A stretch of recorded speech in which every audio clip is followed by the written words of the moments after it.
The distant wail of a train whistle cut through the morning air as Hannah Parker stood at the edge of her father's wheat field. Her honey blonde hair whipping across her face in the Kansas wind of 1878. She squinted against the rising sun, taking in the vastness of their land once prosperous, now struggling under the weight of drought and her father's failing health. At 22, Hannah had watched helplessly as their farm slowly withered, like the crops that refused to thrive in the unforgiving soil. The doctor's words from yesterday still rang in her ears. "Your father needs rest, Miss Parker. Complete rest. No field work for at least 3 months." Those words might as well have been a death sentence for their farm. 3 months without tending the fields meant no harvest, which meant no money, which meant no food or medicine for the winter. Hannah clenched her fists, feeling the calluses that had formed over the past year as she tried to take on more of the farm work. But she was just one person, and the Parker wheat farm needed more hands than hers alone. "I won't lose this place," she whispered to the wind. "Not after everything Pa sacrificed." The sound of hoofbeats pulled her attention from the fields. A rider approached from the west, silhouetted against the morning sun. Hannah shaded her eyes, recognizing the broad shoulders and distinctive gait of Matthew Fletcher's Palomino stallion. The neighboring rancher had been nothing but trouble since arriving in Cottonwood Creek 2 years ago, buying up the old Johnson place and turning it into one of the most successful cattle operations in the county. Success that came, some whispered, at the expense of smaller farmers like her father. Matthew Fletcher pulled his horse to a stop a few feet from her, his shadow falling across her face. At 30, he cut an imposing figure against the horizon, tall and broad-shouldered, with dark hair peeking out from under his well-worn Stetson and eyes the color of a storm-darkened sky. "Miss Parker," he said, tipping his hat. His voice was deep, with the slightest hint of a southern drawl that seemed at odds with his otherwise straightforward manner. "I heard about your father. How's he doing?" Hannah straightened her spine. She didn't need Matthew Fletcher's pity or his questions. "He'll recover, Mr. Fletcher. Thank you for your concern." Matthew dismounted, his boots kicking up dust as he landed. He tied his horse to a fence post, then turned to survey the fields stretching out behind her. "Your wheat's looking thin this season." "We've had some challenges," she replied stiffly. The last thing she needed was for the successful rancher to see just how desperate their situation had become. "I imagine those challenges just got a whole lot bigger with your father laid up." He wasn't asking a question, just stating a fact they both knew to be true. Hannah's pride warred with her practicality. She needed help desperately, but asking this man felt like admitting defeat. Yet as she looked across the neglected fields, she realized she had no choice. "Your fields need hands, Miss Parker," Matthew said quietly, following her gaze. Hannah turned to him, surprised by the understanding in his voice. For a moment, something passed between them, something unexpected and unsettling. "Yes," she admitted, "they do." Matthew looked at her for a long moment, then out at the wheat again. The morning light caught in his eyes as he turned back to her. "My life needs yours more than wheat," he said, his voice so low she almost didn't catch the words. Hannah blinked, certain she'd misheard him. "I beg your pardon." A flush crept up his neck and he cleared his throat. "I said my men need work more than cattle right now. Spring calving's over, and we've got some hands I could spare to help get your place back in order." Hannah narrowed her eyes, searching his face for signs of mockery or ulterior motives. "Why would you help us? Everyone knows cattle ranchers and wheat farmers don't exactly see eye to eye in these parts."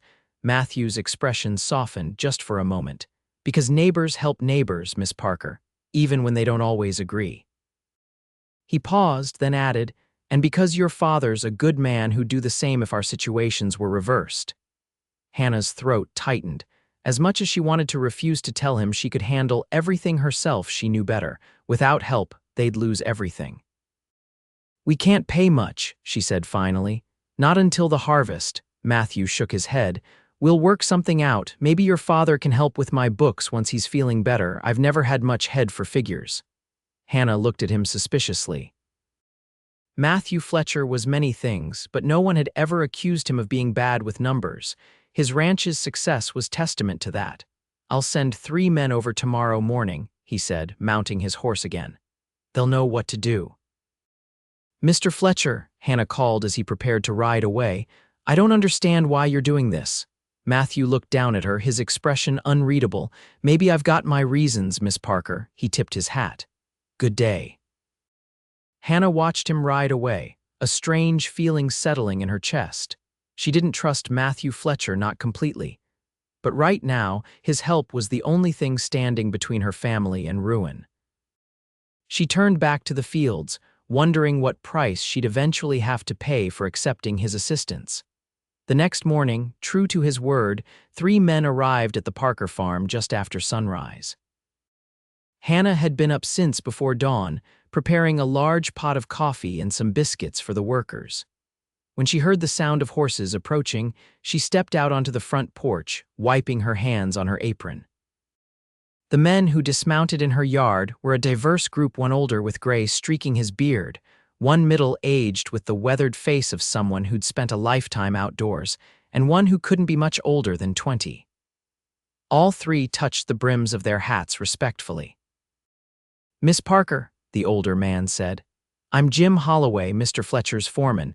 This here's Carlos Rodriguez and young Billy Turner. Mr. Fletcher sent us to help with your fields. Hannah nodded. I appreciate you coming. There's coffee and biscuits in the kitchen if you'd like some before you start. Jim smiled. That's mighty kind, but we had breakfast at the ranch. Mr. Fletcher said we should get to work right away the north field first, he mentioned. Hannah frowned. Yes, that's right, but how did he know which field needed attention first? Jim looked uncomfortable. Mr. Fletcher rides out most mornings, says it helps him think. I reckon he's passed by your place a time or two and taken notice. The idea that Matthew Fletcher had been watching her farm closely enough to know which fields were in the most need was unsettling. What else had he noticed during those morning rides? Well, I'll show you what needs doing, she said, stepping down from the porch. As they walked toward the fields, Billy, the youngest, fell into step beside her. Mr. Fletcher said your pa's been sick, madam. My ma makes a tea with willow bark that helps with fever something fierce. I could bring some by tomorrow if you'd like.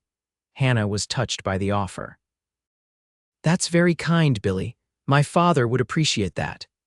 For the next several hours, Hannah worked alongside the men, showing them the particular needs of their wheat crop. They were cattle hands, not farmers, but they were strong and willing to learn. By midday, they'd accomplished more than Hannah could have done in 3 days on her own. When they broke for lunch, Hannah insisted they come inside to eat. She'd prepared a simple meal of beans, cornbread, and the last of their ham. As they ate, she took the opportunity to ask about their employer. How long have you worked for Mr. Fletcher? She asked Jim, passing him the cornbread. Going on 2 years now, Jim replied. Came with him from Texas when he bought this place. And what brought him to Kansas? Hannah tried to keep her tone casual. Jim and Carlos exchanged a look that Hannah couldn't quite interpret. War changes a man, Jim said finally. Mr. Fletcher fought for the Confederacy, though he wasn't much more than a boy at the time, lost his family's ranch in Texas after. Worked his way back up from nothing. Hannah absorbed this information. She knew many families who'd lost everything in the war, but she'd never considered that Matthew Fletcher might be one of them. It didn't fit the image she had of the successful, somewhat arrogant rancher. He's a fair boss, Carlos added, speaking up for the first time. His accent was slight but noticeable. Pays well, treats us with respect. Not all ranchers would hire a Mexican. Hannah nodded, reflecting on this new perspective of Matthew Fletcher. And he just decided to help us out of the goodness of his heart. Another look passed between the men. Mr. Fletcher has his reasons, Jim said carefully, but they're his to share, not mine. Hannah was about to press further when the sound of hoofbeats interrupted their conversation. She rose and went to the window, her heart inexplicably speeding up when she recognized Matthew Fletcher riding toward the house. Speak of the devil, she murmured. Matthew dismounted smoothly, taking a moment to run a hand along his horse's neck before approaching the house. Hannah met him at the door before he could knock. Mr. Fletcher, she said, trying to keep her voice neutral, I wasn't expecting to see you today. He removed his hat, revealing hair still damp with sweat. Just wanted to check on my men, make sure they're being useful. Hannah opened the door wider. They've been incredibly helpful. Would you like to come in for some lunch? There's plenty. Matthew hesitated, then nodded. Thank you. When he entered the kitchen, his men stood respectfully. Boss, Jim acknowledged. Field's coming along nice. Should have the north section weeded and ready by tomorrow. Good work, Matthew said, taking the seat Hannah offered. She served him a plate, aware of his eyes following her movements. How's your father today? Matthew asked as she sat down across from him. Restless, Hannah admitted. He doesn't like being confined to bed, but the doctor was firm. Matthew nodded. Stubborn men make poor patients. My grandfather was the same way. An awkward silence fell over the table. The ranch hands finished their meals quickly, thanked Hannah for the food, and excused themselves to return to work, leaving her alone with Matthew. You don't need to check on your men, Hannah said once they were gone. They're doing fine work. Matthew looked down at his plate. Maybe I wanted to check on you. The simple statement caught Hannah off guard. I'm managing, she said stiffly. I know you are. Matthew's voice was soft. You're quite remarkable, Miss Parker. Hannah felt heat rise to her cheeks. Mr. Fletcher, Matthew, he interrupted. Call me Matthew, please. Hannah met his gaze. Why are you really helping us, Mr. Fletcher? And don't say it's because neighbors help neighbors. There's more to it than that. Matthew was silent for a long moment, studying her face, then he sighed. Your father came to see me last month. He offered to sell me your farm. Hannah felt as if the air had been knocked from her lungs. He what? He was worried about you, Matthew continued gently. Said his health was failing and he didn't want to leave you with a struggling farm and no one to help run it. So you're helping us out of pity. Hannah's voice cracked despite her effort to keep it steady. No, Matthew's response was immediate and firm. I refused his offer. I told him I didn't want his land. Hannah's confusion must have shown on her face because Matthew leaned forward, his expression earnest. Your father has worked this land for 30 years. It's part of who he is, who you are. Taking it away would be wrong, he paused. But that doesn't mean I can't help. Hannah was stunned. This was not the Matthew Fletcher she thought she knew. I still don't understand why you would care. Matthew stood and walked to the window, looking out at the fields where his men worked. My family lost everything after the war, not just our ranch, but our dignity, our place in the community. He turned back to her. I know what it's like to watch something you love slip away. I wouldn't wish that on anyone, especially not. He stopped abruptly. Especially not what? Hannah prompted. Matthew's eyes met hers, and something in them made her breath catch. Especially not someone like you, who cares so deeply for this place. Hannah had the distinct feeling he'd been about to say something else, but she didn't press. Instead, she rose and began clearing the table, needing a moment to process this new information.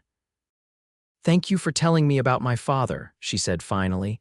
He hadn't mentioned anything to me about selling. He was trying to protect you, Matthew said. That's what fathers do. Hannah nodded, emotion welling up unexpectedly. She turned away, not wanting Matthew to see the tears threatening to spill. I should check on him, she said, her voice barely above a whisper. Of course. Matthew retrieved his hat. I'll be back tomorrow to help with the irrigation trench in the west field. It needs repairing before the next rain. Hannah looked at him in surprise. You don't need to work the fields yourself. A small smile played at the corners of Matthew's mouth. Maybe I want to, Miss Parker. With that, he placed his hat on his head and stepped out into the sunlight, leaving Hannah with far more questions than answers about the enigmatic rancher. Over the next week, Matthew's men continued to work the Parker fields, and true to his word, Matthew himself appeared each day to lend a hand. Hannah found herself watching him when he wasn't looking, the way his shoulders moved as he dug irrigation trenches, the gentle manner in which he spoke to his horse, the respect his men showed him. It was becoming increasingly difficult to reconcile this Matthew Fletcher with the arrogant rancher she'd believed him to be. On the 5th day, Hannah brought lunch out to the fields. The summer sun beat down mercilessly, and she'd prepared a large jug of lemonade along with sandwiches. As she approached, she saw Matthew working alone at the far end of the field, his shirt clinging to his back with sweat. You should take a break, she called as she drew closer, before you collapse from heat exhaustion. Matthew straightened, wiping his brow with his forearm. Is that concern I hear, Miss Parker? Hannah rolled her eyes, handing him the canteen of lemonade. It would be inconvenient to have to drag your unconscious body back to the house. Matthew laughed, a rich sound that Hannah realized she'd rarely heard before. Always practical, he said, taking a long drink. When he lowered the canteen, his expression turned more serious. How's your father today? Better, Hannah said, surprised by the genuine interest in his voice. The fever's gone, and he managed to eat a proper breakfast this morning. That's good news. Matthew's smile seemed to light up his entire face, transforming his usually stern features. Hannah found herself smiling back. Yes, it is. They stood in silence for a moment, the summer heat pressing down around them. Hannah was suddenly very aware of how close they were standing, of the thin material of her cotton dress sticking to her skin, of the way Matthew's eyes seemed to take in every detail of her face. Your men seem to think very highly of you, she said, desperate to break the tension that had inexplicably developed. Matthew's eyebrows rose in surprise. You've been asking about me? Hannah felt her cheeks grow warm. I was curious about the man who suddenly decided to save our farm. Is that what I'm doing? Matthew's voice was soft. Saving your farm, Hannah met his gaze, isn't it? Matthew looked away across the fields that stretched toward the horizon. Maybe I'm just being selfish. Selfish? Hannah couldn't hide her confusion. How is helping us selfish? Matthew was quiet for so long that Hannah thought he might not answer. Then, still looking at the distant fields, he said, because it gives me a reason to see you every day. Hannah's heart seemed to stutter in her chest. Before she could form a response, Matthew turned back to her, his expression once again carefully neutral. I should get back to work, he said. Thank you for the lemonade. Hannah watched him return to his task, her mind whirling with implications. Had Matthew Fletcher just admitted to having feelings for her? And if he had, what did that mean for her for them? That evening, as Hannah prepared dinner, she heard her father's footsteps on the stairs. She rushed to the hallway, alarmed to see him making his way down, one hand gripping the banister tightly. Pa, what are you doing out of bed? She hurried to his side, slipping an arm around his waist for support. George Parker was a shadow of his former self, once robust and hardy, now thin and pale after weeks of illness. But his eyes still held the same determination Hannah had inherited. Can't stay in that bed another minute, he grumbled, leaning heavily on his daughter. Need to see the fields with my own eyes. Hannah helped him to a chair at the kitchen table. The fields are fine, Pa, better than fine, actually. Mr. Fletcher's men have been a tremendous help. At the mention of Matthew's name, George's expression turned wary. Fletcher's men. What's he want in return? Hannah poured her father a cup of tea, avoiding his gaze. Nothing. He says it's just neighbors helping neighbors, George snorted. Matthew Fletcher doesn't do anything without a reason. Man's too smart for that. He told me you offered to sell him our farm, Hannah said quietly, finally meeting her father's eyes. Is that true? George's face fell. He told you that, did he? He sighed heavily. Yes, it's true. I was worried, Hannah. My health isn't getting any better, and this farm is too much for you to manage alone. So you decided to sell our home without even discussing it with me? Hannah couldn't keep the hurt from her voice. I was trying to protect you, George insisted. Fletcher's got money, resources. He could take care of this place, take care of you. I don't need taking care of, Hannah replied firmly. And this is my home too. I deserve to be part of that decision.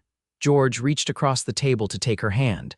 You're right, I'm sorry, daughter. I was scared, still am. The thought of leaving you alone to struggle with this place. I'm not alone, Hannah said, squeezing his hand. I have you, and apparently I have Matthew Fletcher too. George studied her face. You called him Matthew just now. Hannah felt her cheeks warm. Mr. Fletcher, she corrected herself. A knowing look crossed her father's face. Be careful with that one, Hannah. He's a good man at heart, I believe that, but he's got ghosts that follow him. What do you mean? Hannah asked. George shook his head. Not my story to tell. But if you're starting to care for him, you should know there's more to Matthew Fletcher than meets the eye. Before Hannah could press for details, a knock at the door interrupted their conversation. She rose to answer it, surprised to find Matthew standing on their porch, hat in hand. Mr. Fletcher, she said, suddenly conscious of her disheveled appearance after a long day's work. This is unexpected. I apologize for the late hour, he said, but I wanted to bring this by.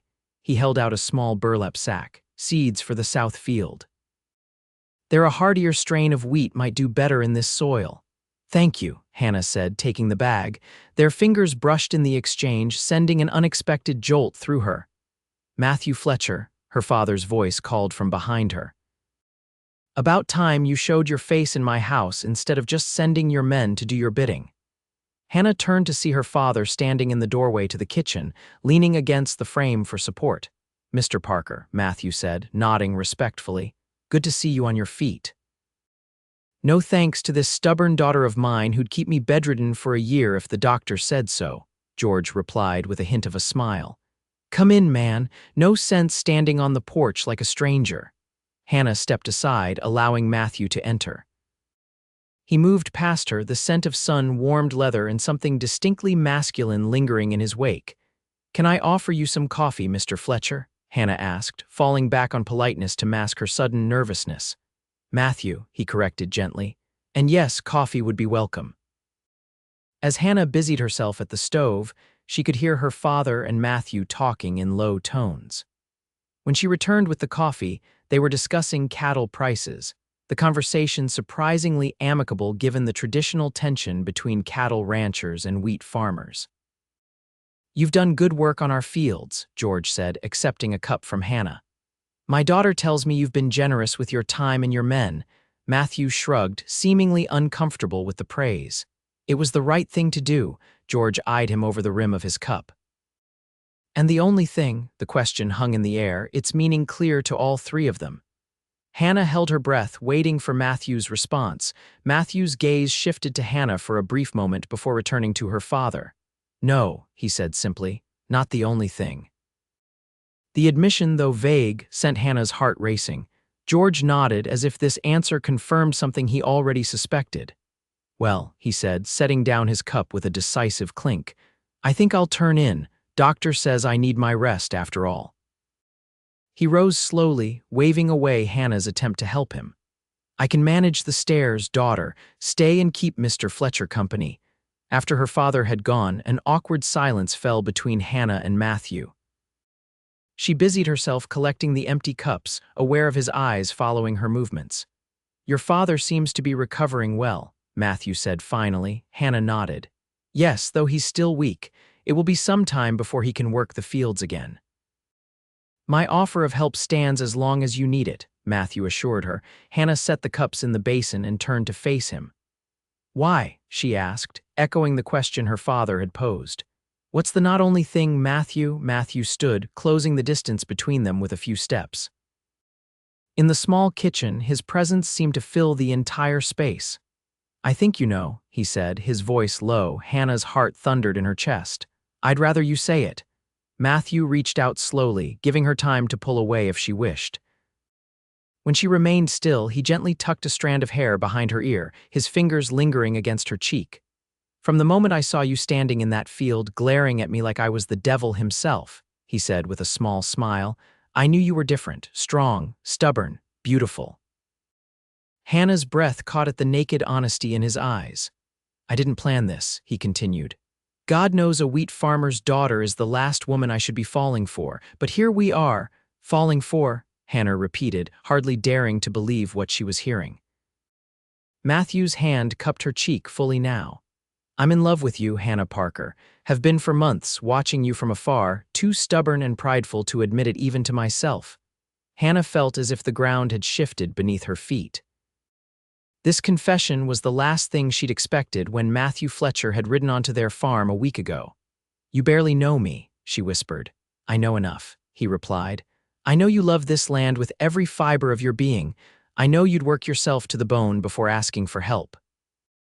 I know you're kind to my men and devoted to your father. His thumb traced her cheekbone. And I know I want the chance to learn everything else about you. Hannah closed her eyes, overwhelmed by the sincerity in his voice. A week ago, she'd thought him arrogant and calculating. Now. You don't have to say anything, Matthew said, misinterpreting her silence. He began to withdraw his hand, but Hannah caught it, holding it against her cheek. I don't know what I feel, she admitted. Everything's happening so fast, Matthew nodded. I understand, take all the time you need. He stepped back, reclaiming his hat from the table. I should go, it's getting late. Hannah walked him to the door, 1,000 unspoken words hovering between them. At the threshold, Matthew turned to her one last time. "Regardless of what you decide, Hannah, my help with your farm comes with no strings attached. I want you to know that." Hannah nodded, believing him despite her lingering doubts. "Thank you, Matthew." He tipped his hat and disappeared into the darkness, leaving Hannah to ponder how completely her world had changed in just one short week. The next morning dawned clear and hot, promising another scorching summer day. Hannah rose early, her sleep having been fitful at best after Matthew's unexpected declaration. She moved through her morning chores mechanically, her mind still turning over his words. The sound of approaching horses pulled her from her thoughts. She stepped out onto the porch, expecting to see Jim and the other ranch hands. Instead, she was met with the sight of 3 unfamiliar men riding toward the house. Something about their demeanor immediately set her on edge. The leader, a heavy-set man with a bushy red beard, reined his horse to a stop in the yard. His companions, a wiry youth with a pockmarked face and an older man with a scar running down his cheek, flanked him. "Can I help you, gentlemen?" Hannah called, one hand on the doorframe, ready to retreat inside if necessary. "Hope so, madam," the leader said, tipping his hat with exaggerated politeness. "Name's Horace Wilkins. These are my associates Ned and Tom. We represent the Blackwater Land Company." Hannah frowned. "I've never heard of Blackwater Land Company. We're new to these parts," Wilkins explained. "Buying up farms and ranches for investors back east. Heard your place might be available." A chill ran down Hannah's spine despite the morning heat. "You heard wrong, Mr. Wilkins. Our farm is not for sale." Wilkins dismounted, approaching the porch with a smile that didn't reach his eyes. "Now, that's not what we heard, Miss Parker. Word is your daddy's sick and you're struggling to keep this place afloat." Hannah straightened her spine. "Whatever you've heard, you heard wrong. Now, I'd appreciate it if you'd leave our property." Wilkins's smile faded. "Don't be hasty, girl. We're prepared to make a generous offer, more than fair considering the state of your fields." "The answer is no," Hannah said firmly. "Good day, gentlemen." She turned to go inside, but Wilkins's next words stopped her. "Your pa already took our money, girl." Hannah whirled around. "What did you say?" Wilkins pulled a folded paper from his vest pocket. "Got it right here. Deposit agreement signed by George Parker 3 weeks ago. $500 down payment, with the remainder due upon transfer of the deed." Hannah snatched the paper from his hand, her eyes scanning the document in disbelief. There at the bottom was what appeared to be her father's signature. "This is a mistake," she said, her voice shaking. "Or a forgery. My father would never sell without telling me." "Seems he did," Wilkins said with a shrug. "Look, we understand this is a shock. That's why we're willing to give you 2 weeks to get your affairs in order before we take possession. Generous, if you ask me." "Get off our property," Hannah demanded, her hand trembling as she held the document. Now, Wilkins's expression hardened. "You'd best talk to your pa, girl. We'll be back tomorrow for a proper answer." He looked past her to the house. "And tell him no refunds on that deposit. Deal's a deal." The 3 men mounted their horses and rode away, leaving Hannah standing on the porch, the damning document clutched in her hand. As soon as they were out of sight, she rushed inside and up the stairs to her father's bedroom. George was sitting up in bed, reading a worn copy of the Bible. He looked up as Hannah burst into the room, his expression changing to alarm when he saw her face. "Hannah, what's wrong?" She thrust the paper toward him. "Did you sell our farm to someone called Blackwater Land Company?" George took the document, confusion etched across his features. As he read, his face paled. "This isn't right," he muttered. "I never signed this." 3 men just showed up claiming you did," Hannah said. "That you took a $500 deposit." George shook his head vehemently. "I'd never sell to some company I'd never heard of, and certainly not without discussing it with you first." He examined the signature closely. "This looks like my hand, but I swear to you, Hannah, I did not sign this paper." Hannah believed him. For all his faults, her father had never lied to her. "Then we're being swindled," she said, taking the paper back. "They said they're returning tomorrow for a proper answer." George's expression turned grim. "We need the sheriff." "And a lawyer," Hannah added. "I'll ride into town right away." As she turned to go, George caught her hand. "Wait." "What about Fletcher?"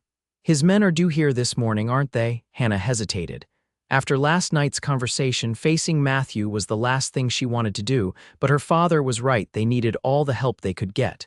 I'll speak with him first, she decided, then go to town. She didn't have to wait long. Less than an hour later, the now familiar sound of Matthew's men arriving reached her ears. She stepped outside to find not just Jim, Carlos, and Billy, but Matthew himself leading the group. One look at her face and Matthew dismounted quickly, crossing to her in long strides. "What's happened?" he asked, his voice tight with concern. Hannah explained the situation as the ranch hands listened in growing outrage. When she finished, Matthew's expression was thunderous. "Blackwater," he spat the name. "They've been buying up land all through the territory. Their methods aren't always above board." "You know them?" Hannah asked, surprised. Matthew nodded grimly. "They tried to buy my ranch last year. When I refused, I had a mysterious fire in one of my barns." Nothing could be proven, of course. A chill ran through Hannah at the implication. "You think they'd resort to violence?" "I think they're not men to be trifled with," Matthew said carefully. "Jim, you and the boys stay here with Miss Parker and her father. I'm riding into town with her to see the sheriff." "That's not necessary," Hannah protested. "I can manage on my own." Matthew's eyes met hers, his gaze unwavering. "I know you can, but you don't have to." The simple statement, devoid of any condescension, disarmed her. Hannah nodded her acceptance, then went inside to prepare for the trip to town. 20 minutes later, she and Matthew were riding side by side toward Cottonwood Creek, the morning sun climbing higher in the sky. They traveled in companionable silence for a while until Matthew spoke. "About last night," he began, his eyes fixed on the horizon. "I hope I didn't make you uncomfortable." Hannah kept her gaze forward as well. "You surprised me," she admitted. "I never thought you that we," she struggled to find the right words. "That a cattle rancher and a wheat farmer's daughter could find common ground," Matthew suggested with a small smile. Hannah returned the smile despite herself. "Something like that." "For what it's worth," Matthew said, "I meant what I said, but I understand if you don't feel the same way. Or if you need time." Hannah looked at him then, taking in his profile against the blue sky. "I do need time," she said honestly. "Everything's happening so quickly. This business with Blackwater, my father's health, the farm." She trailed off. Matthew nodded. "Time you shall have. In the meantime, we'll sort out this Blackwater situation." The rest of the journey passed quickly as they discussed potential strategies for dealing with the land company. By the time they reached Cottonwood Creek, Hannah was struck by how easily they worked together, how naturally their minds seemed to complement each other. The sheriff's office was a small wooden building on the main street of town. Sheriff Miller was a practical man in his 50s, with a graying mustache and shrewd eyes that had seen their share of frontier justice. He listened to their story without interruption, examining the document Hannah provided. "This is troubling," he said finally. "But without proof the signature is forged, it's your father's word against theirs, and they have a signed document." "So you're saying there's nothing you can do?" Hannah asked, frustration evident in her voice. The sheriff sighed. "I can have a word with these Blackwater fellows, make it clear that any strong-arm tactics won't be tolerated in my town. But as for the contract itself, that's a matter for the courts." Matthew leaned forward. "What if we could prove they've done this before?" "Forged signatures pressured landowners," Sheriff Miller stroked his mustache thoughtfully. "That would certainly help. You have evidence of such activities?" "Not yet," Matthew admitted. "But I've heard rumors. If Hannah and I could gather testimonies from other landowners in the area." "It would be a start," the sheriff agreed. "But courts move slow, and it sounds like these Blackwater fellows are moving fast." After leaving the sheriff's office, Hannah and Matthew visited the town's only lawyer, a young man named Richard Thompson, who had recently established his practice in Cottonwood Creek. His advice was similar to the sheriff's. Without clear evidence of forgery or fraud, the contract would be difficult to contest. "I can file an injunction to prevent them from taking possession while we investigate," Thompson offered, "but I'll need a retainer of $50. Hannah's heart sank. They barely had $10 to their name at present, with all their hopes pinned on the coming harvest. "I'll cover it," Matthew said, reaching for his wallet. No, Hannah said firmly. This is our fight. Matthew turned to her, his expression serious. Hannah, let me help. Not because you can't manage on your own, but because you shouldn't have to. Their eyes locked in a silent battle of wills. Finally, Hannah nodded, recognizing the practicality of accepting his assistance. As they left the lawyer's office, Matthew suggested they visit the mercantile to gather supplies before returning to the farm. Hannah agreed, though her mind was still whirling with worry over the Blackwater situation. Inside the mercantile, Hannah moved through the aisles mechanically, selecting flour, coffee, and other necessities. As she examined a bolt of fabric, considering whether they could afford new curtains for the kitchen, she overheard a conversation between two women on the other side of the store. Heard they did the same to the Wilsons over in Harper County, one woman was saying. Claimed Mr. Wilson signed over his land, but Martha swears he never did. Hannah froze, then quickly moved closer to the women. Excuse me, she said, were you talking about the Blackwater Land Company? The women exchanged glances. Yes, the older one said cautiously. Why do you ask? They've approached my father about our farm, Hannah explained. We think they forged his signature on a contract. The women's expressions turned sympathetic. That's exactly what happened to the Wilsons, the younger woman said, and the Bergers before them. Do you know where I might find Mrs. Wilson? Hannah asked, hope flaring in her chest. The older woman nodded. Martha's staying with her sister just outside of town since they lost their place. The Jensen farm, about 3 miles east. Hannah thanked them and hurried to find Matthew, who was settling their bill with the shopkeeper. She quickly explained what she'd overheard.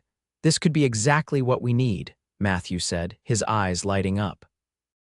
If we can gather enough testimonies from people who have been similarly deceived. We should go to the Jensen farm immediately, Hannah urged. Matthew agreed, and after loading their supplies onto their horses, they set out for the Jensen property. The farm was modest but well kept, with a neat white farmhouse and several outbuildings. As they approached, a woman in her 40s emerged onto the porch, regarding them warily. Mrs. Wilson, Hannah called as they dismounted. My name is Hannah Parker. This is Matthew Fletcher. We were hoping to speak with you about Blackwater Land Company. At the mention of Blackwater, Martha Wilson's expression hardened.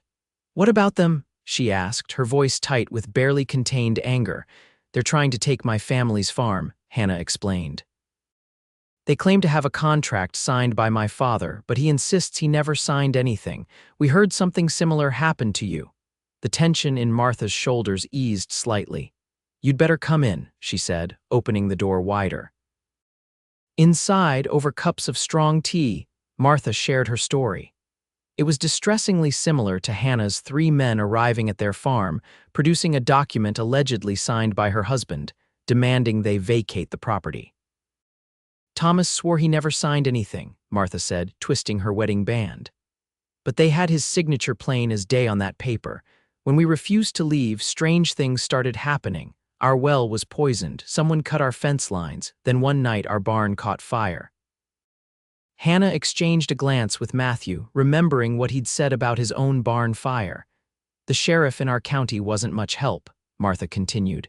Said without proof, it was just our word against theirs.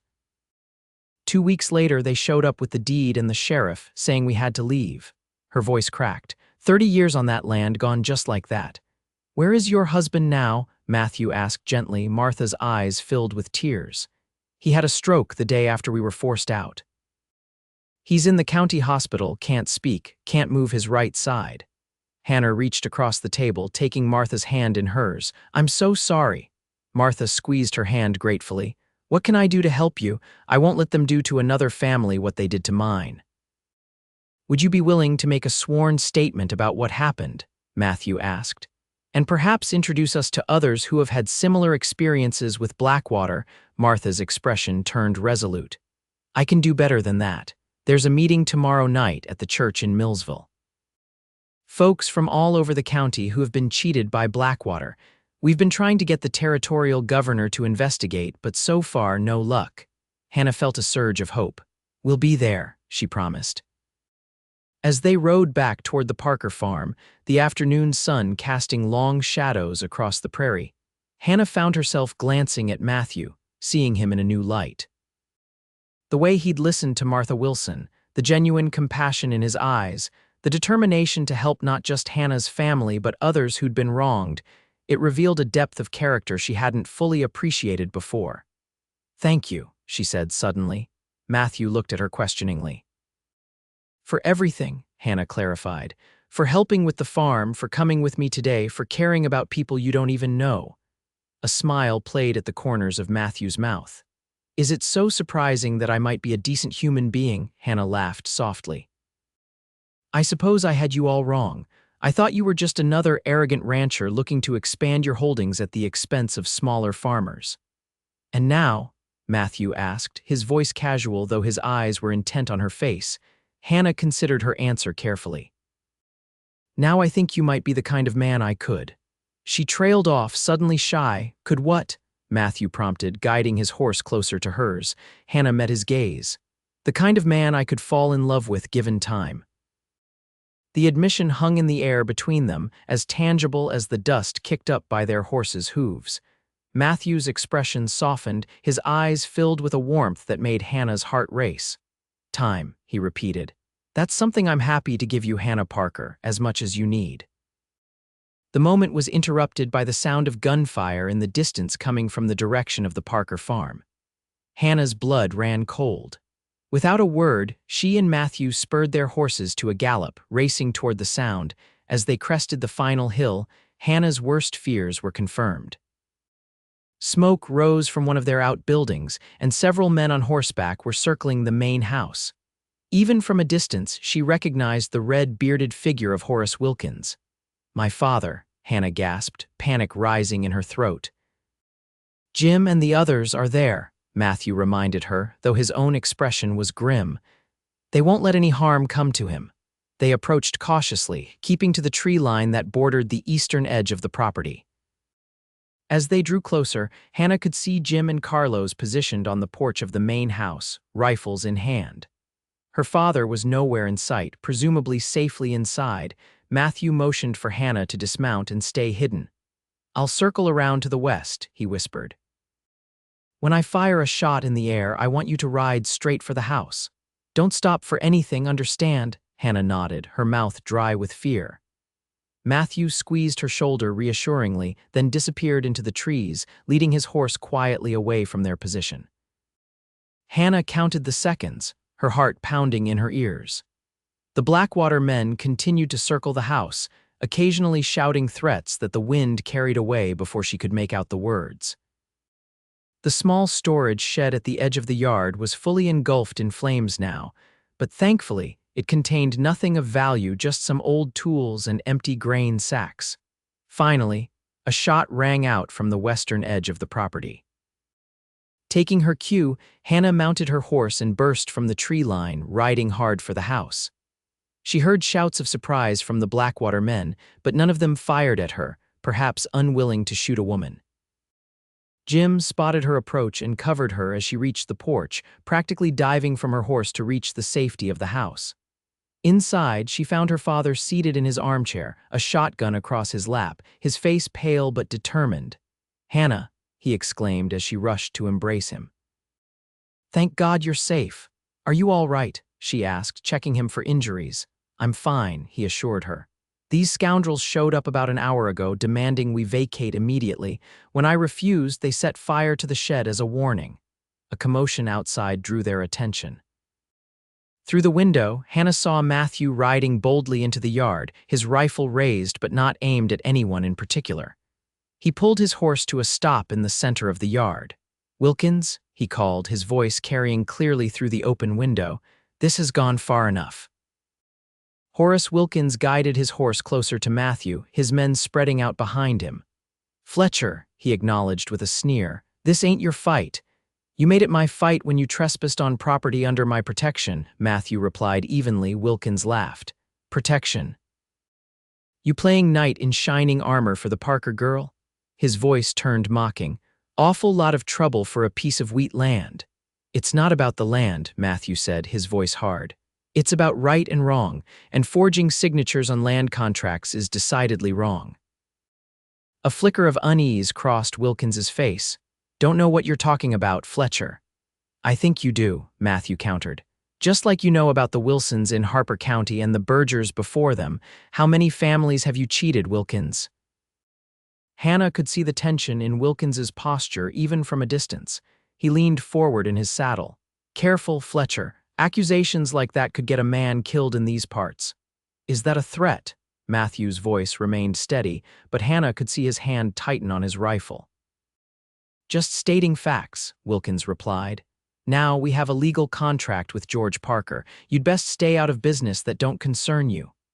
Forgery concerns me, Matthew said, and it'll concern the territorial governor too once he hears about your operation.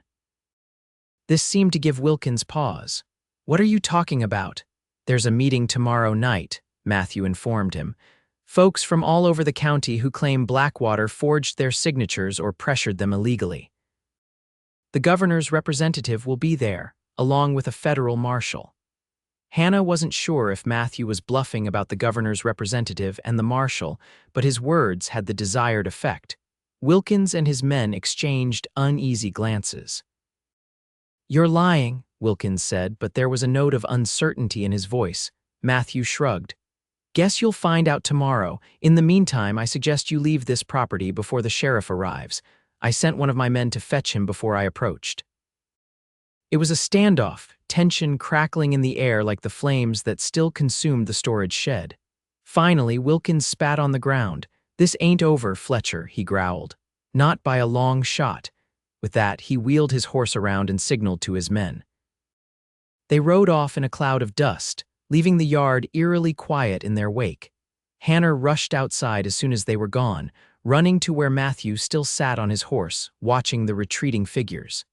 He dismounted as she approached, and without thinking, Hannah threw her arms around him.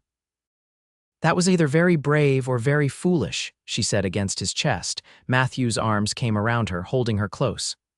Probably a bit of both, he admitted, his voice rumbling beneath her ear. Hannah pulled back to look up at him. Were you telling the truth? About the governor's representative and the marshal, a small smile played at Matthew's lips. Not entirely. But Martha did mention trying to get the governor involved, and it seemed like a good way to buy us some time. Do you think they'll be back? Hannah asked, glancing in the direction the Blackwater men had disappeared. Matthew's expression turned serious.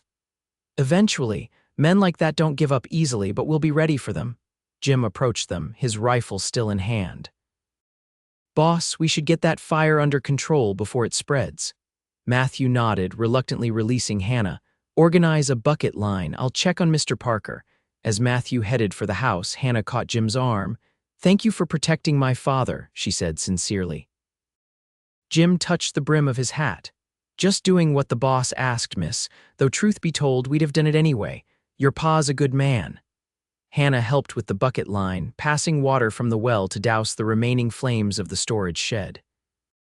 By the time they had the fire completely extinguished, the sun was beginning to set, casting long shadows across the farm. Inside the house, Hannah found Matthew and her father deep in conversation at the kitchen table, a map spread out between them. The meeting in Millsville is our best chance, Matthew was saying as Hannah entered. If we can gather enough testimonies, present a united front. But will it be enough? George asked, his voice weary. These Blackwater fellows seem well connected. They're bullies, Matthew replied firmly. And bullies typically fold when confronted with enough resistance. Besides, I've sent a telegram to a friend in Topeka who works for the land office. He might have information about Blackwater's operations that could help us. Hannah set a pot of coffee on the stove. You have friends in the territorial land office, she asked, surprised yet again by Matthew's connections. Matthew smiled slightly. Adam Miller. We served together in the war, ended up on opposite sides but reconciled afterward. He's been helpful in navigating the red tape for my ranch. As Hannah prepared a simple dinner of beans and cornbread, she listened to Matthew and her father continue to strategize. There was something comforting about their collaborative planning, about the way Matthew treated her father as an equal partner despite his weakened state. After dinner, Matthew rose to leave, needing to return to his ranch to organize his affairs before the meeting in Millsville the following evening. Hannah walked him to the porch, where the first stars were beginning to appear in the darkening sky. "Will you be all right tonight?" Matthew asked, his concern evident. "I can leave Jim and Carlos here if you'd feel safer." Hannah considered the offer. "I think we'll be fine. I doubt Wilkins will return so soon, and my father and I both know how to use a rifle." Matthew nodded, though he still looked worried. "I'll be back at first light," he promised. "We'll ride to Millsville together." He started to turn toward his horse, then hesitated. Slowly, giving her every chance to pull away, he reached out and took her hand in his. His thumb traced gentle circles on her palm, sending shivers up her arm. "Hannah," he said softly, "I know this isn't the time or place, but I need you to know whatever happens with Blackwater, whatever you decide about us, I'm not going anywhere. I'll stand by you through this." Hannah looked up at him, at the sincerity in his storm-gray eyes, and something shifted inside her. The walls she'd built around her heart, walls of independence, of wariness, of old prejudices about cattle ranchers, began to crumble. "Matthew," she whispered, her free hand coming up to rest against his chest, feeling the steady beat of his heart beneath her palm. "I'm beginning to think I don't need as much time as I thought." The hope that dawned in his eyes nearly took her breath away. Moving with deliberate slowness, he leaned down, giving her every opportunity to step back. But Hannah found herself rising on her tiptoes, meeting him halfway. Their first kiss was gentle, a question asked and answered in the press of lips. Matthew's hand came up to cup her cheek, his touch as light as a butterfly's wing. When they pulled apart, both were breathing a little faster than before. "I should go," Matthew said, his voice husky, "before I forget all my good intentions." Hannah smiled, feeling a new kind of warmth spreading through her. "Tomorrow, then." "Tomorrow," he agreed, touching her cheek one last time before mounting his horse and riding into the gathering darkness. Hannah watched until he disappeared from sight, her fingers touching her lips where the memory of his kiss still lingered. Whatever tomorrow brought Blackwater, the meeting in Millsville, the uncertain future of their farm, she would face it with new strength, knowing she no longer stood alone.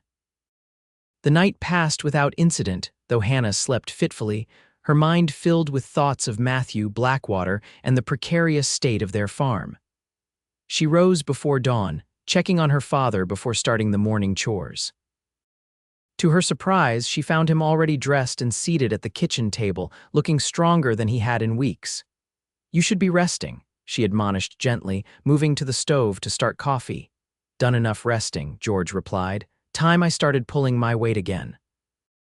He eyed her with a knowing look. "Besides, seems I've got a cattle rancher to impress now." Hannah felt her cheeks warm. "I don't know what you mean," George chuckled. "I wasn't born yesterday, daughter. I saw the way you two looked at each other." His expression softened. "He's a good man, Hannah." "Better than I gave him credit for initially."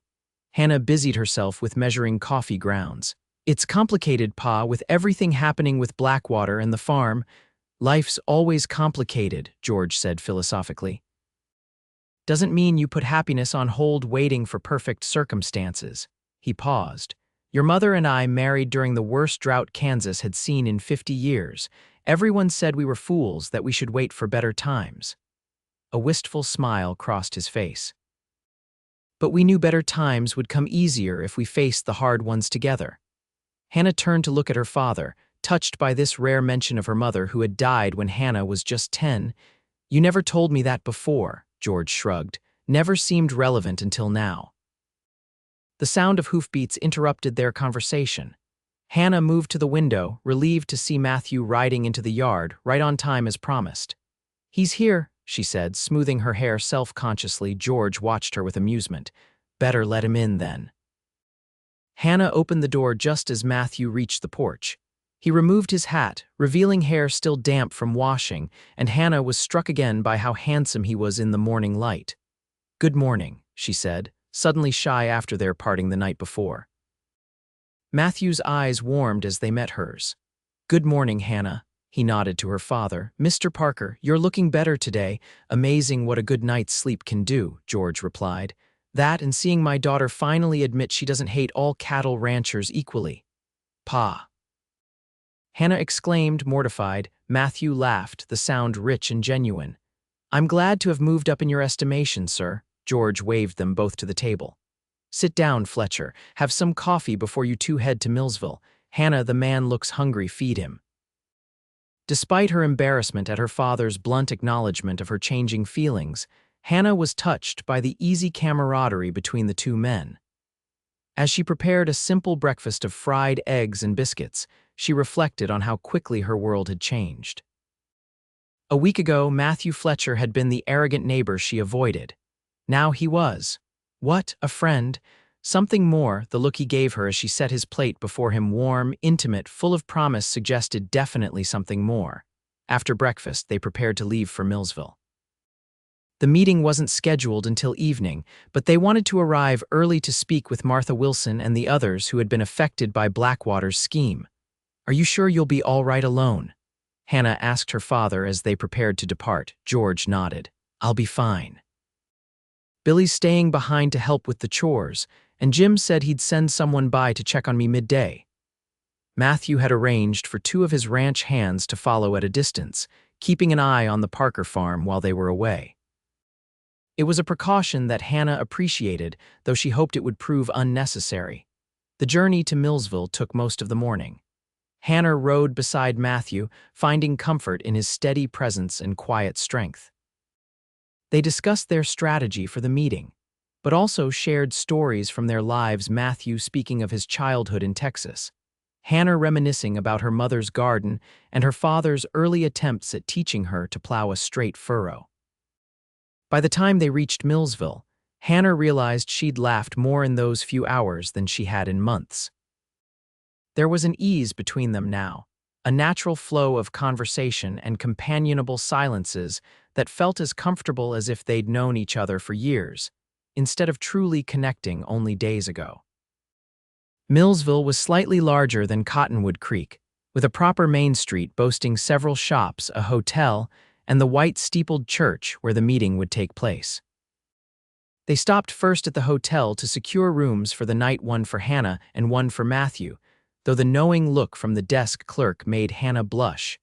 Martha Wilson had arranged to meet them at a small cafe near the church. She greeted them warmly, introducing them to several other farmers and ranchers who had gathered early for the meeting. "This is Elijah Brandt," she said, indicating a tall, weathered man with a shock of white hair. "Blackwater tried to claim he'd sold them his apple orchard last spring." Elijah shook their hands firmly. "Almost lost 50 years of work to those snakes," he said grimly. "Would have if my son hadn't been friends with the county clerk who spotted discrepancies in the paperwork." One by one, they heard similar stories, forged signatures, threats, mysterious accidents that occurred after refusals to sell. The pattern was clear and disturbing. Blackwater targeted farms and ranches that seemed vulnerable, owned by the elderly, the ill, those without family support or financial resources to fight back. "How are they getting away with this?" Hannah asked, outraged by the scope of the fraud. "They move between counties," Martha explained. "Never stay in one place long enough for patterns to be noticed, and they're careful to cover their tracks. But if we all come forward together," Matthew pointed out, "the pattern becomes impossible to ignore." As the afternoon progressed, more people arrived for the meeting. By early evening, the church was filled to capacity, with over 50 landowners from across 3 counties. The atmosphere was charged with a mixture of anger, fear, and hope that together, they might finally find justice. The meeting was called to order by Reverend Thomas, the local minister who had offered the church as a meeting place. After an opening prayer, he turned the floor over to Martha Wilson, who had emerged as the unofficial leader of the group. Martha stood at the pulpit, her voice steady as she recounted her family's experience with Blackwater. One by one, others stood to share their stories, each one reinforcing the pattern of deceit and intimidation. When it was Hannah's turn, she felt a momentary flutter of nervousness. Public speaking had never been her strength, but as she rose, she felt Matthew's reassuring presence beside her, giving her courage. "My name is Hannah Parker," she began, her voice gaining strength as she spoke. "My father and I own a wheat farm near Cottonwood Creek. 3 days ago, men from Blackwater Land Company arrived with a document they claimed my father had signed, selling our farm, but my father never signed anything.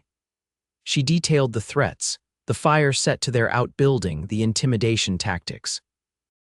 As she spoke, she noticed a figure slipping into the back of the church, Sheriff Miller from Cottonwood Creek. Their eyes met briefly, and he nodded, encouraging her to continue. When Hannah finished, Matthew stood. "I'm Matthew Fletcher," he introduced himself. "I own the Flying F Ranch outside of Cottonwood Creek. Blackwater approached me last year, offering to buy my land. When I refused, I experienced a series of accidents: cut fence lines, a barn fire, cattle driven off in the night." His testimony added weight to the others, showing that Blackwater didn't just target the vulnerable, they retaliated against anyone who stood in their way. As the testimonies continued, Sheriff Miller made his way to the front of the church. When the last speaker finished, he stepped forward. "Folks," he said, his voice cutting through the murmurs that had filled the church, "I'm Sheriff Daniel Miller from Cottonwood Creek. I came here tonight because Miss Parker and Mr. Fletcher brought this matter to my attention yesterday. What I've heard here is deeply disturbing." He paused, looking around the room. "I've sent telegrams to my counterparts in neighboring counties. Several have reported similar complaints about Blackwater, but none realized the extent of the operation. Based on what I've heard tonight, I believe we have enough evidence to open a formal investigation." A buzz of excitement ran through the crowd. "Additionally," Sheriff Miller continued, "I took the liberty of wiring the territorial governor's office this morning. They're sending an investigator from the land office, who should arrive by train tomorrow." Hannah exchanged a surprised look with Matthew. What had started as his bluff to Wilkins was becoming reality. The meeting concluded with the formation of a committee to gather all evidence against Blackwater and present it to the authorities. Hannah and Matthew were both asked to serve, along with Martha Wilson, Elijah Brandt, and several others. As people began to disperse, Sheriff Miller approached Hannah and Matthew. "I have some news you might find interesting," he said in a low voice. "Horace Wilkins is known to the authorities in Missouri and Oklahoma Territory, operates under different company names but the same scheme." "So he's a wanted man?" Matthew asked. "Not yet," the sheriff replied, "but he will be once all this evidence comes to light." He looked at Hannah. "In the meantime, Miss Parker, I'd advise caution. Men like Wilkins don't take kindly to being exposed." Hannah nodded, a chill running through her at the thought of Wilkins's potential retaliation.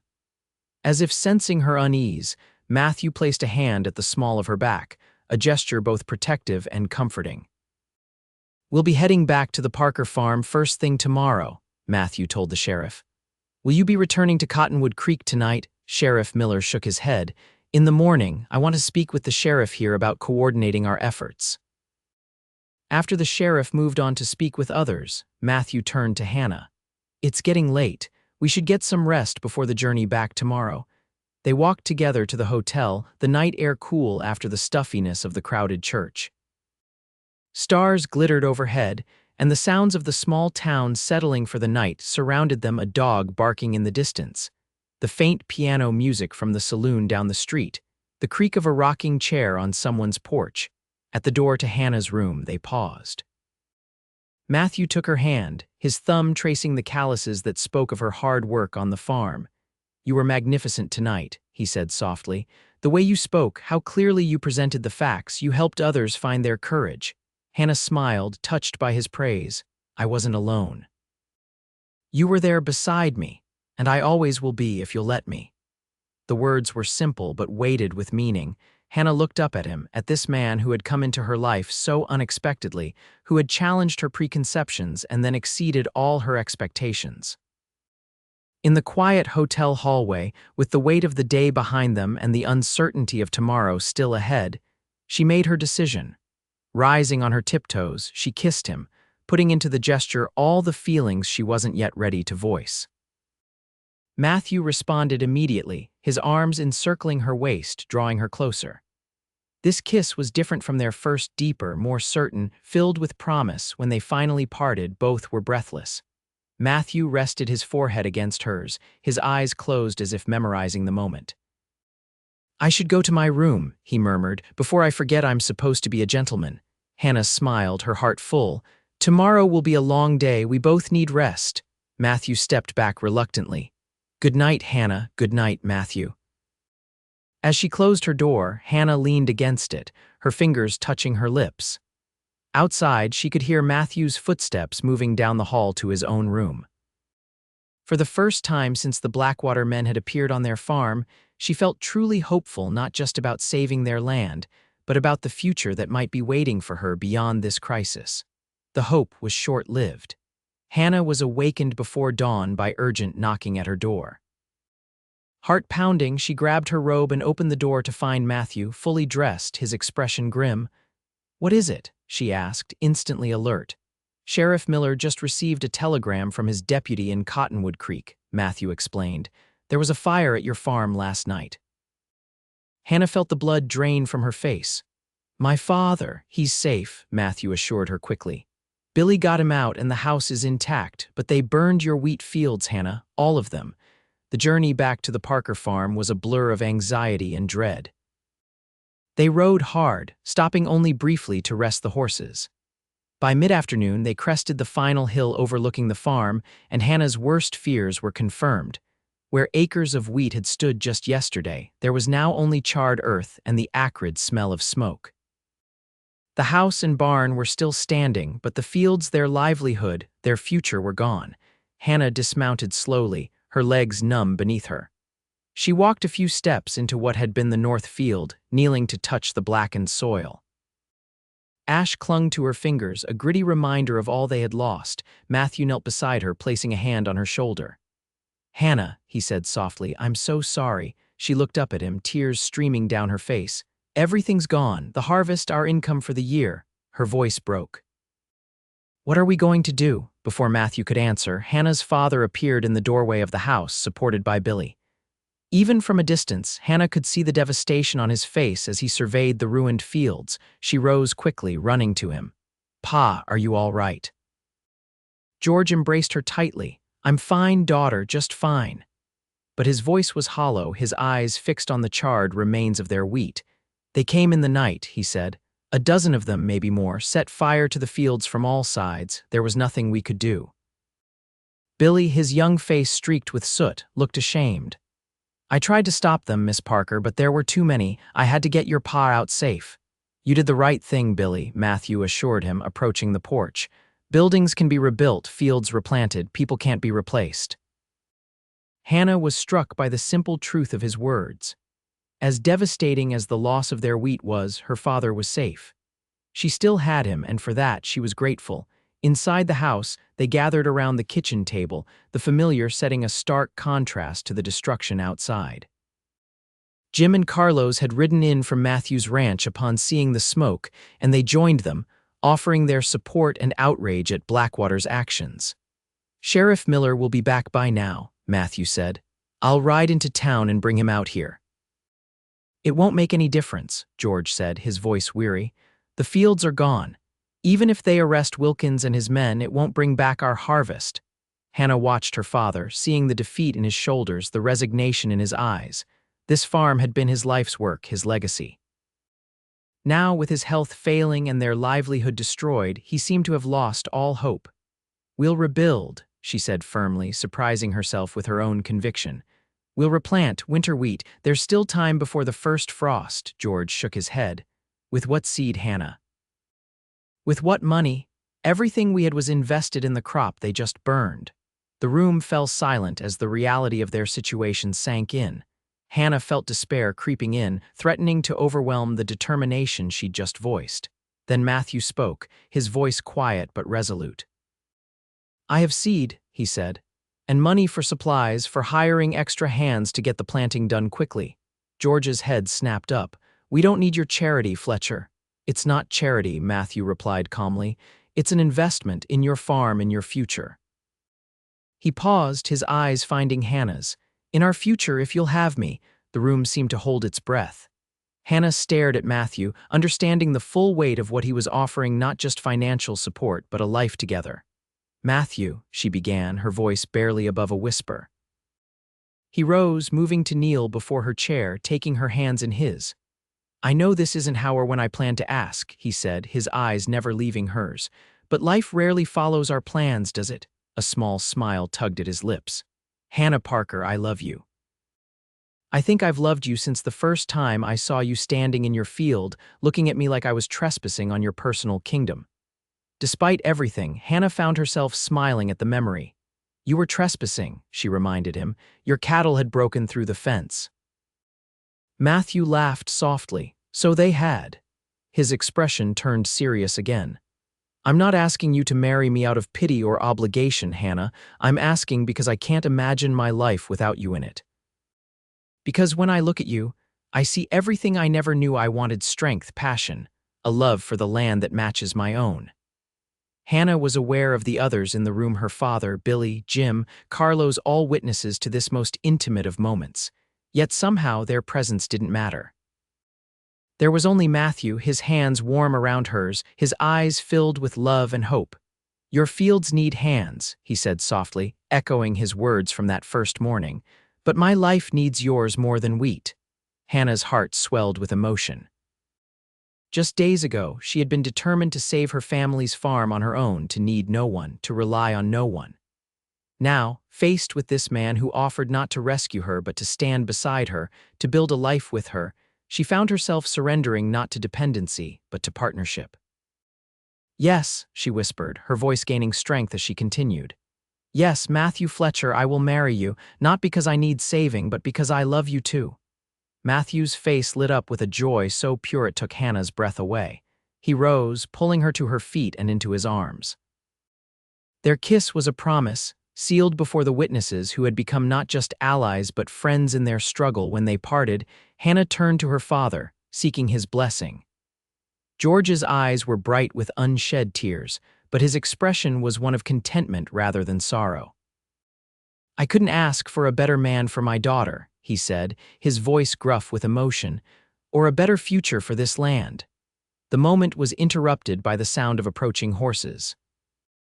They moved to the window to see Sheriff Miller riding toward the house, accompanied by several deputies and a man in a city suit whom Hannah didn't recognize. Matthew squeezed her hand. That must be the investigator from the land office, he said. Let's see what news they bring. Outside, Sheriff Miller's expression was grim but determined as he surveyed the burned fields. This is the final straw, he said. We have warrants for Wilkins and his associates. Deputies are searching for them as we speak. The man in the suit introduced himself as Edward Collins, special investigator for the Territorial Land Office. We've been tracking Blackwater's activities for some time, he explained, but they've been careful to cover their tracks. The testimonies gathered at your meeting, combined with this, he gestured to the charred fields, will be enough to shut them down permanently. That won't bring back our crop, Hannah pointed out. Collins nodded sympathetically. No, it won't. But the governor's office is prepared to offer restitution to those who have suffered damages. It won't make you whole, but it will help with rebuilding. It was more than Hannah had hoped for. Between the promise of restitution and Matthew's offer of assistance, they could replant, rebuild. The Parker farm would survive. As the men discussed the details, Hannah stepped away, walking to the edge of the burned field. The devastation was complete, but she found herself looking beyond it to the soil beneath, still rich and fertile, waiting for new seed. To the future that would grow from this scorched earth, nurtured by hard work and determination. She felt Matthew's presence before she saw him, a warmth at her back that had become familiar in such a short time. His arms encircled her waist, and she leaned into him, taking comfort in his strength. It will be beautiful again, he promised, his breath warm against her ear. Golden wheat stretching to the horizon, our children running through the fields, our children. The words painted a picture so vivid, so full of promise that Hannah's heart ached with longing for it. Our children, she repeated softly, on our land. Matthew turned her in his arms, his expression serious. I meant what I said, Hannah. I don't want to take over your farm. I want us to build something together, my ranch, your farm, side by side, different but united, just like us. Hannah studied his face, seeing the sincerity there. This was no empty promise, no convenient solution to their problems. This was a man who saw her as she was independent, strong-willed, devoted to her land and loved her for those very qualities. I believe you, she said simply. Their future spread before them, as vast and full of possibility as the Kansas prairie itself. There would be challenges, of course, rebuilding the farm, bringing Wilkins and Blackwater to justice, merging their separate lives into one. But standing there in Matthew's arms, with the support of friends and family around them, Hannah knew they would face those challenges together. 3 months later, on a crisp October morning, Hannah Parker became Hannah Fletcher in a simple ceremony held on the porch of her family's farmhouse. The wheat fields, replanted with winter wheat, stretched green and promising behind them as they spoke their vows before Reverend Thomas, who had traveled from Millsville for the occasion. George Parker, still thin but growing stronger every day, gave his daughter away with tears in his eyes and joy in his heart. Jim served as Matthew's best man, while Martha Wilson, who had become a dear friend, stood as Hannah's matron of honor. The guests included not just friends and neighbors, but many of the farmers and ranchers who had stood with them against Blackwater. Their united efforts had paid off Horace Wilkins, and his associates had been arrested and were awaiting trial, their fraudulent operation exposed and dismantled. As Hannah and Matthew sealed their vows with a kiss, cheers erupted from the gathered crowd. The celebration that followed was joyous, a community coming together to honor not just a marriage but a new beginning. Later, as twilight fell and the last guests departed, Hannah found herself standing once again at the edge of the wheat fields, Matthew by her side. The first stars were appearing in the darkening sky, and a gentle breeze rustled the young wheat plants. Happy? Matthew asked, his arm around her waist.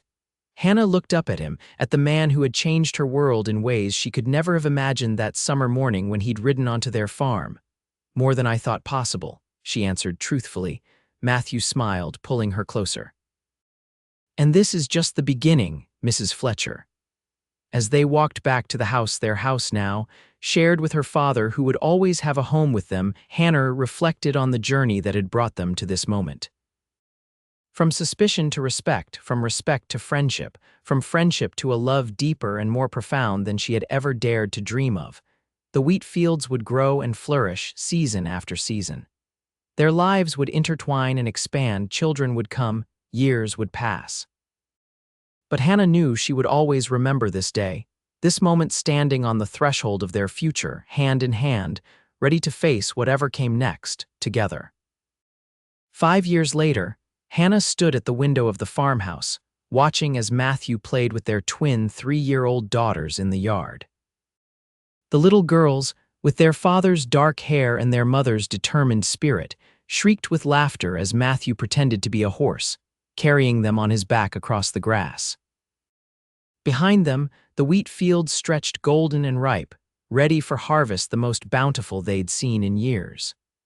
The Parker Fletcher farm had thrived under their joint care, becoming one of the most successful operations in the county.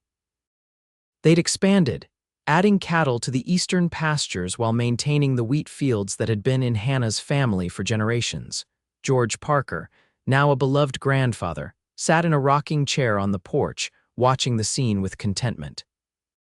His health had improved significantly over the years, though he no longer worked the fields himself. Instead, he kept the books for both the farm and Matthew's ranch, his mind for figures as sharp as ever. Hannah's hand drifted to her rounded belly, where their third child, a boy, she suspected grew stronger every day. Life had blessed them abundantly, with love, family, and prosperity born from the ashes of near disaster. As if sensing her gaze, Matthew looked up, his face breaking into the smile that still made her heart skip a beat. He whispered something to the girls, who immediately ran toward the porch and their grandfather, leaving Matthew free to approach the house. He entered the kitchen, crossing to where Hannah stood, and wrapped his arms around her from behind, his hands coming to rest protectively over hers on her belly. "What has you looking so thoughtful, my love?" he asked, pressing a kiss to her temple. Hannah leaned back against him, drawing strength and comfort from his solid presence. "I was just thinking about how far we've come, how different things might have been if you hadn't ridden onto our farm that day." Matthew chuckled. "If I recall correctly, you weren't exactly thrilled to see me."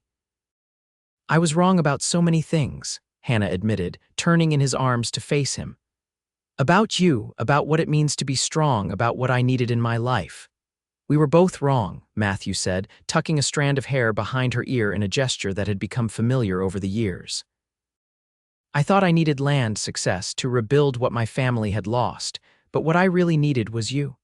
Hannah smiled, remembering his words from that first day, words that had seemed so strange at the time but had proven profoundly true. Your fields need hands, she quoted softly.